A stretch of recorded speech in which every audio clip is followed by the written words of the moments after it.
warahmatullahi wabarakatuh.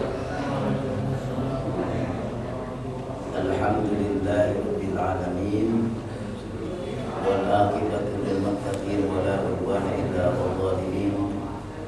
Wassalatu wassalamu ala sayyidina wa habibina qurratu a'yunina wa maulana Muhammadin wa ala alihi wa ashabihi ajma'in, amma ba'd.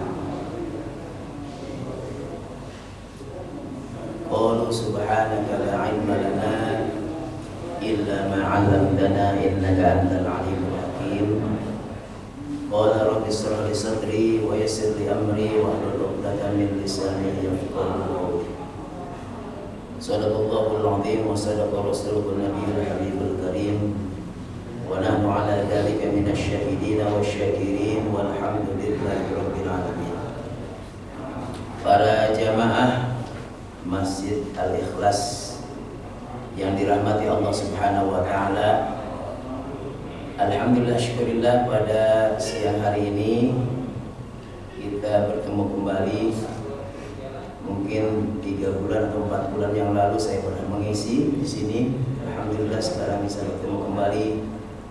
Kita dalam keadaan sehat walafiat. Mudah-mudahan Allah Subhanahu wa taala selalu memberkahi kita di dalam setiap aktivitas dan langkah kita.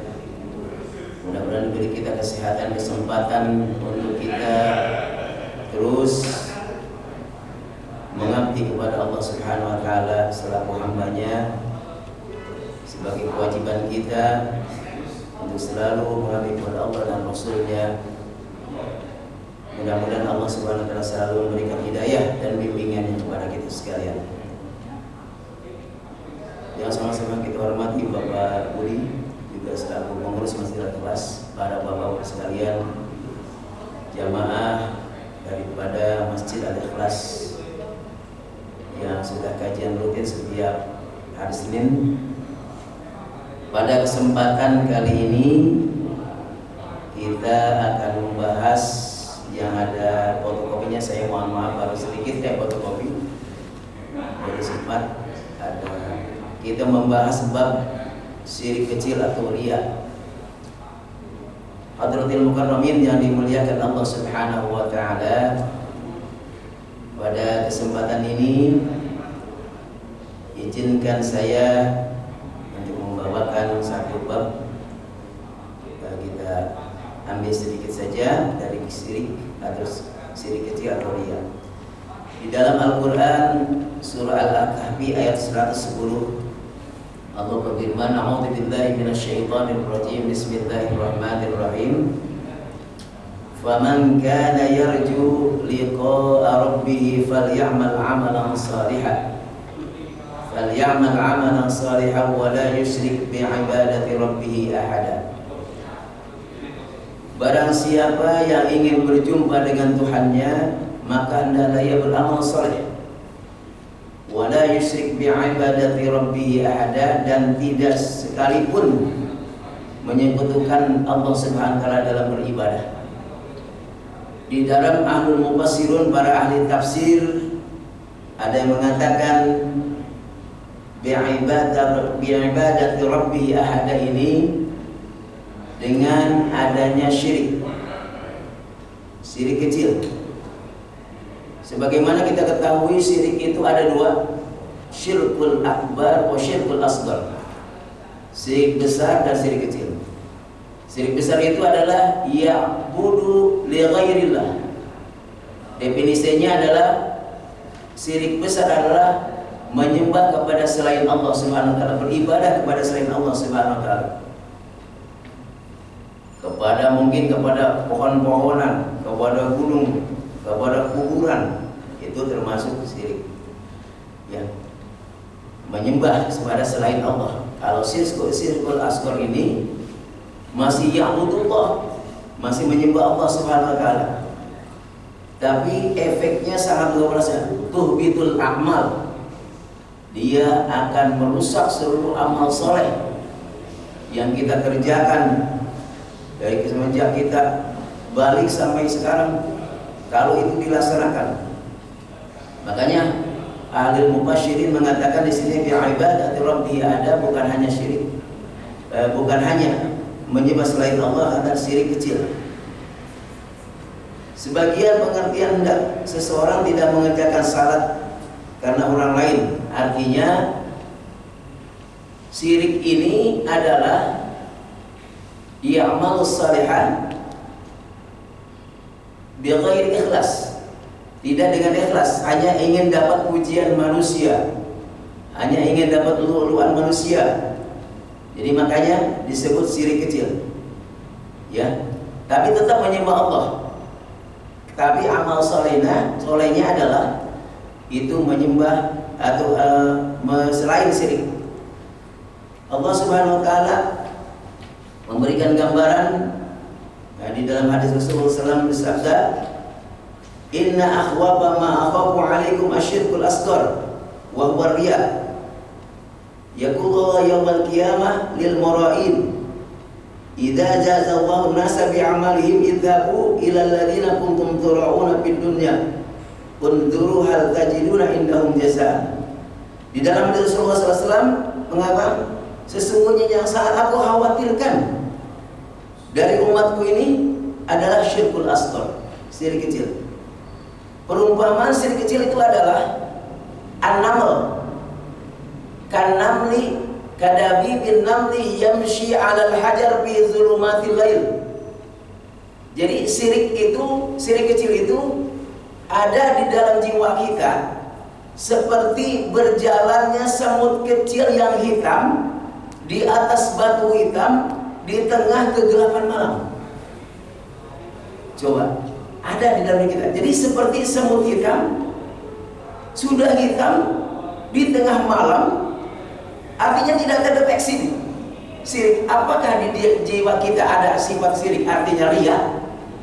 Karena ini syirik sangat tersembunyi. Mungkin di dalam kita masih ada syirik seperti itu, sifat seperti itu. Ini sebenarnya tuhbitul amal yang dikhawatirkan Rasulullah SAW. Kita membangun masjid, dia berkata, kalau nggak ada saya masjid nggak jadi nih. Misalnya seperti itu. Kalau nggak ada saya madrasah nggak jadi nih. Nah disitulah. Bahkan definisi syirik kecil ini adalah la ya'buduna sanaman wala syamsan wala qamaran. Tetap dia ya'budun Allah, sebab masih menyembah Allah. Dia tidak menyembah bulan, tidak menyembah matahari, tidak menyembah gunung, tetap menyembah Allah. Walakin tetapi syahwatun khufyah, ada ambisi yang tersembunyi di dalam dirinya, begitu. Salah satu contoh ketika kita berwudu, kemudian sholat, ketika banyak orang sholat yang benar banget, ketika tidak ada orang sholatnya nggak benar. Nah ini termasuknya wal khufyat wa syahwatun khufyah, ada ambisi, ada syahwat, ada ambisi, ada kemauan, ada sesuatu yang dituju, yaitu daripada pujian manusia. Oh, si Ako sholatnya bagus sekali, ya, si Ako infaknya banyak sekali. Makanya ketika Allah SWT berfirman dalam hadis kursinya, yang aku takutkan, kata Rasulullah, di akhir zaman nanti umatku adalah sifat riya. Maka ketika orang-orang yang bersifat riya ini melakukan amal ibadah, ditanya kepada Allah, ya Allah, mana amal ibadahku? Maka Allah berfirman, lil mura'in idza zazallahu an-nasa bi'amalihim, ketika semua amal ibadah dibentangkan, maka ditanya, ya Allah, mana amal ibadahku selama hidup di dunia? Sementara orang-orang dibentangkan, ini salatmu, ini puasamu, ini zakatmu, ini hajimu. Maka orang-orang dia itu tidak melihat amalnya. Maka bertanya, mana amalku ya Allah? Maka kata Allah, idhabu ilal ladzina kuntum tura'una fid dunya. Sekarang engkau datangi orang-orang yang ketika di dunia telah memujimu untuk beribadah, telah mengeluh kamu, kembalilah engkau datangi orang-orang itu. Maka unzuru, kata Allah, hal tajiduna indahum jazaan, apakah mereka mempunyai pahala untuk dibagikan kepadamu pada hari kiamat ini? Maka dia datang dan tidak membawa apa-apa, karena di akhirat, di dunianya dia telah mendapatkan pujian dari manusia. Itu intinya Rasulullah sangat wanti-wanti kepada kita. Maka di sini dijelaskan juga Rasulullah bersabda, inna akhwaba ma akhafa ala ummati al-isyraku billah. Sesungguhnya yang aku sangat takutkan dan khawatirkan dari umatku syirik ya kepada Allah Subhanahu wa taala. Amani la aqulu ta'buduna syamsan wala qamaran wala wasanan. Aku tidak mengatakan mereka itu menyembah berhala, menyembah bulan, menyembah matahari, walakin a'malan li ghairillah wa syatwatun khubbah. Jadi ada amal-amalan yang tidak karena Allah, tidak ikhlas karena Allah, dengan ada ambisi yang tersembunyi dari dia. Ada sesuatu bekerja, mencari nafkah, hendaknya dilakukan dengan ikhlas, tapi ada sesuatu yang dicarinya atau pujian-pujian dari manusia. Ya. Sesungguhnya kata Allah, perkara yang paling, kata Nabi Muhammad, perkara yang paling aku takuti terhadap umatku adalah mempersekutukan Allah. Sesungguhnya aku tidak berkata mereka itu menyembah daripada gunung ataupun pohon-pohonan dan lain sebagainya. Kemudian di dalam hadis lain disebutkan, inna adnar riya syirkun ahabbul abid ahabbu ilallahi al-athiya wal akhfiya alladzina idza qabu lam yabtaqalu wa idza syahidu lam yu'rafu ulaika aimatul muhtad wa misabihil almi. Jadi sesungguhnya riya yang paling rendah adalah syirik. Jadi tingkatannya syirik itu riya yang paling rendah. Ya, jelas kalau menyebutkan Allah, innallaha la yaghfiru an yushraka bihi, jelas tidak akan diampuni Allah Subhanahu wa taala. Ya. Kecuali dosa-dosa yang kecil. Ya, kemudian di dalam hadis ini dijelaskan, jadi yang dicintai seorang abid dari hamba Allah Subhanahu wa taala adalah orang yang bertakwa. Siapa Allah Ta'ala? Ketika dia beribadah menyembunyikan kebaikannya, ibadahnya. Jadi orang-orang yang pandai menyembunyikan kebaikannya di dalam beribadah, itulah yang dicintai. Ahabbu ilallah, yang dicintai Allah Subhanahu wa taala. Al-abid, al-atqiya wal akhbiya. Akhbiya itu pandai menyembunyikan amal ibadahnya, amal solehnya. Mungkin dia berinfak, bersedekah, maka dijelaskan al-yadul ulya khairum minal yadis sufla. Tangan di atas artinya memberi lebih baik daripada menerima. Jangankan ketika tangan kanan kita bersedekah, jangan sampai tahu tangan kiri kita. Ya, jangan sampai tahu tangan kiri kita. Intinya seperti itu. Jadi dilakukan dengan ikhlas. Maka orang-orang seperti ini, orang-orang atqiya ini atau orang bertakwa, idza ghabu lam yabtaqidu, apabila dia tidak ada di tengah-tengah masyarakat, masyarakat tidak merasa kehilangan karena amal ibadahnya dia sembunyikan, ya, tidak merasa kehilangan. Kemudian wa idza syahida lam yu'rafu, dan apabila ada di tengah-tengah masyarakat mereka tidak diketahui. Maksudnya apa? Mereka pandai sekali menyembunyikan amal ibadahnya, baik itu di hadapan manusia, apalagi di hadapan Allah Subhanahu wa taala. Maka dijelaskan di sini, innallaha harramal jannata ala kulli mura'in. Allah mengharamkan bagi orang-orang yang suka berbuat riya di dalam amal salehnya. Dijelaskan di sini, rihul jannata yujadu min masirati 500 amin.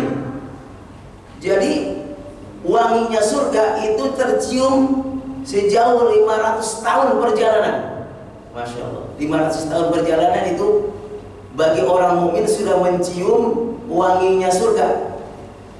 500 tahun perjalanan.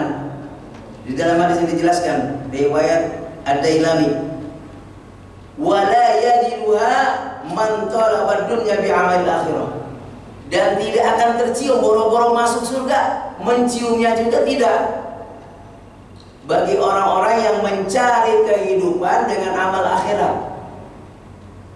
Artinya apa? Misalnya kita mengurus panti asuhan untuk yatim, ya, di situ ada hak anak yatim, sementara kita langgar, itu kan akhirat, membantu, tapi dengan amal dunia. Kita mengurus sekolah, ya, kemudian kita juga di situ ada andil untuk mengambilnya. Nah, disitulah Allah Subhanahu wa Ta'ala akan memberikan bau wangi surga. Itu terciumnya 500 tahun perjalanan, tapi bagi mereka yang melakukan pekerjaan amal dunia, amalia dunia, ya, di dalam dengan amal akhirat, tidak akan menciumnya. Boro-boro masuknya, menciumnya pun tidak. Maka di sini dijelaskan, inna fi jahannama wadiyan, di neraka jahanam itu ada sebuah parit. Jadi neraka jahanam isinya ada parit juga, isinya neraka juga. Jadi ada neraka di dalam neraka. Dijelaskan, tasta'idu jahannama min dzalikal wadi lil mura'in min ummati Muhammadin.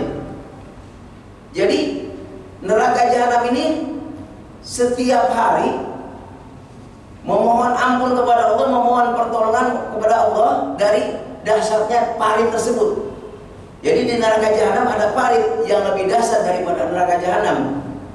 Ya, tasta'idu, mohon pertolongan neraka jahanam juga. Neraka mohon pertolongan kepada Allah supaya terhindar dari dahsyatnya parit yang ada di dalam neraka, di dalam neraka jahanam. Ya. Kemudian dijelaskan, ista'idu atau tasta'idu hadza li ummati Muhammadin. Ini disediakan untuk umat Nabi Muhammad.